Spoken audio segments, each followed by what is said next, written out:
ESPN accused of willfully violating emergency alert system rules in 2023 NBA promos. Please subscribe to RZ News for more updates. The Federal Communications Commission, FCC, proposed a fine of $146,976 against ESPN Thursday over the company's alleged improper use of the Emergency Alert System, EAS. The FCC accused ESPN of violating the Emergency Alert System 6 times, starting October 20, 2023. The agency said ESPN transmitted or caused the transmittance of emergency alert system codes during a promotional segment for the start of the 2023-2024 NBA season.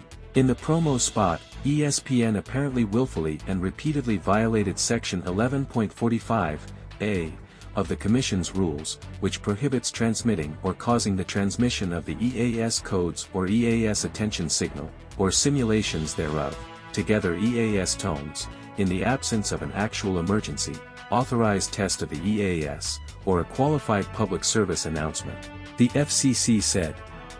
The agency said it received complaints of ESPN improperly using the tones or a simulation of the tones during a promotion last year.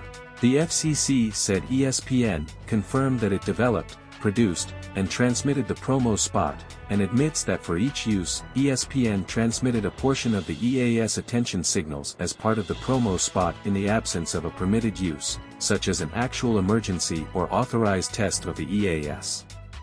The agency said it was used 6 times between October 20 to 24, 2023.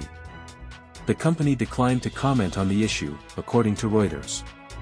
Transmitting EAS tones in the absence of an actual emergency is not a game, FCC Enforcement Bureau Chief Loyan Eagle said in a news release. These types of violations can raise substantial public safety concerns by causing confusion and in some cases interfering with legitimate emergency uses. Today's proposed fine reflects the FCC's commitment to keep the lines clear when it comes to the proper use of tools broadcasters are entrusted with to assist the public during an emergency. ESPN was previously fined in 2015 and 2021 for emergency alert system violations.